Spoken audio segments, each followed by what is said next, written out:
pictures on there. I'd like to do it all on the same day. And what we will simply ask for is this. I don't care what kind of case it is, with the exception of a murder case, where you beat somebody, rape somebody, outside of, say, harm against a person, physical crime. We want to understand because somebody got hurt. Evidence is overturned. They should fall into the fraud because, see, this is my logic. I work a dealer, and I know that the cars that I'm selling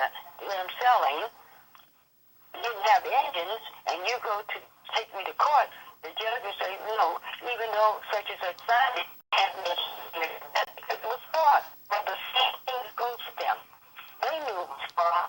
They knew it was evidence for evidence and truth. It was all about to generate money. So based upon that, I call this fraud. This is not for talk. And then, we now, it's to provide on fraud. Overturn.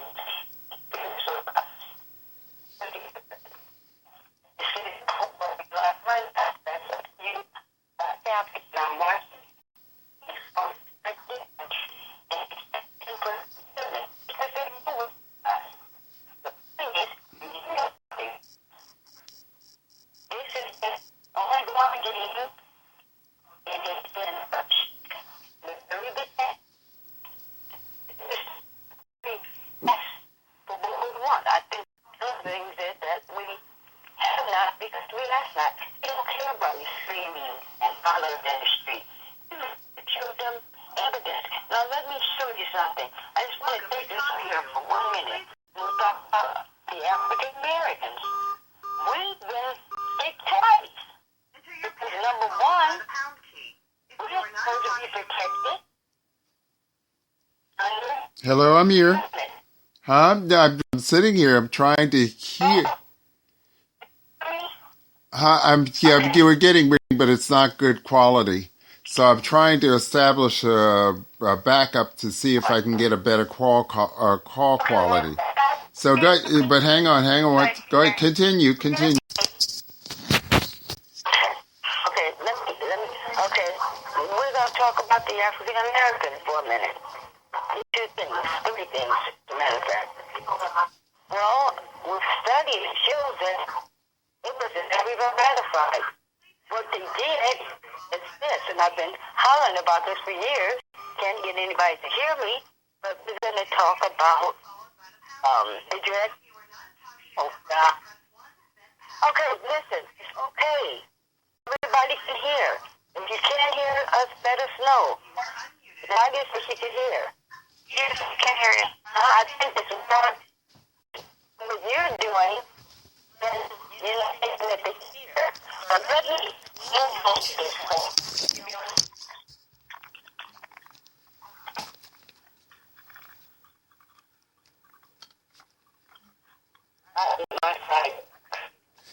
Hey.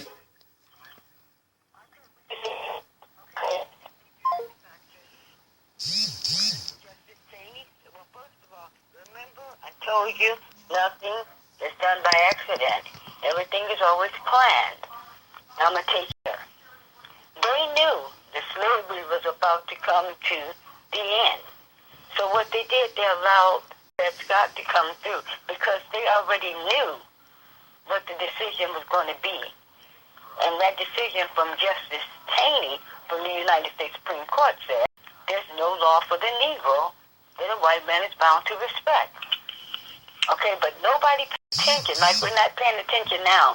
They were so busy looking at the case itself, the surface. If Taney was he or was he a slave? And this is how they were able to do it in such an obscure way.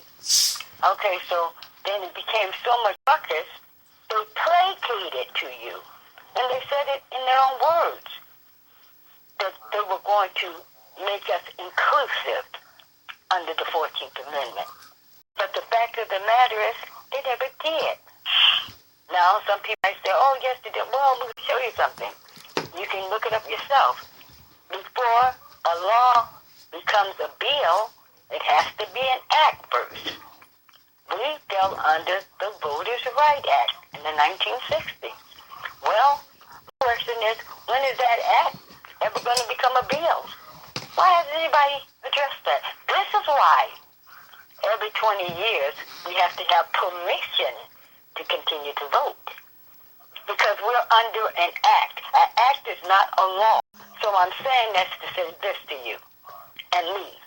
As African Americans, despite how bad they beat us, they treat us, even though it's wrong, under law, it's legal because guess what? We really have no protection.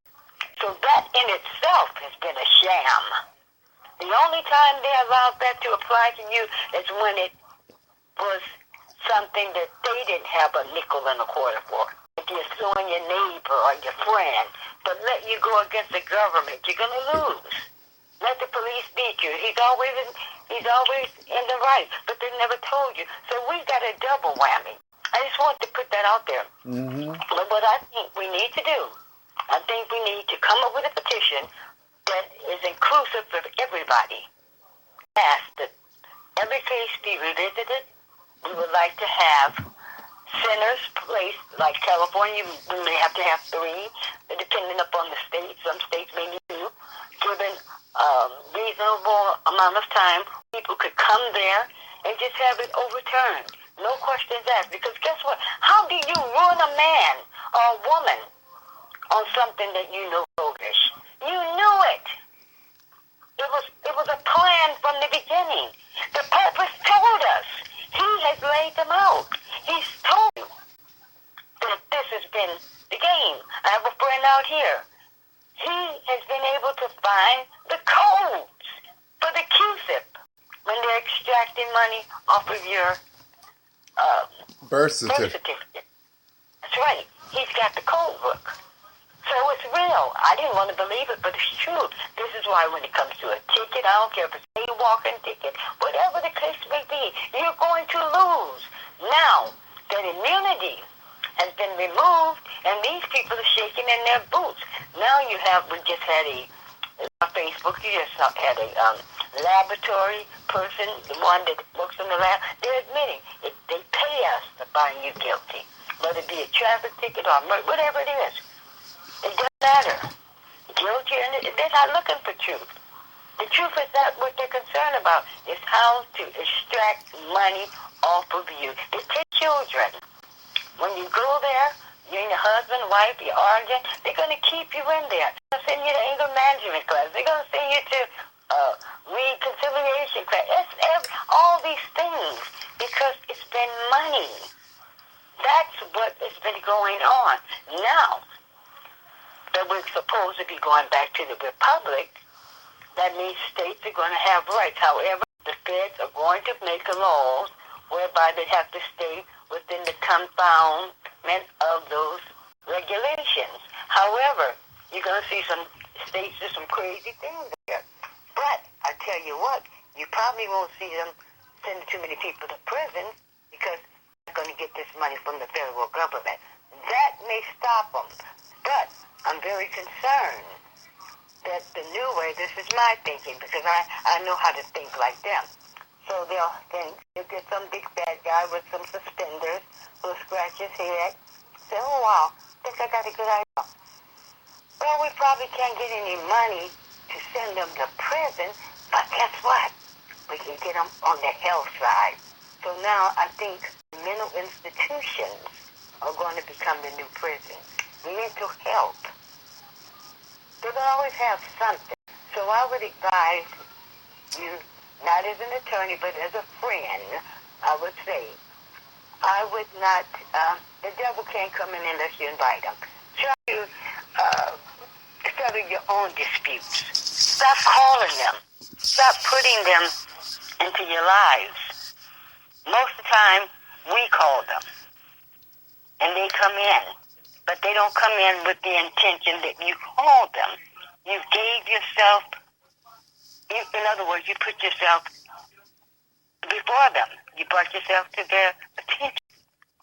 I would say, I see that's what I see the next oppression being. They're going to open up these centers.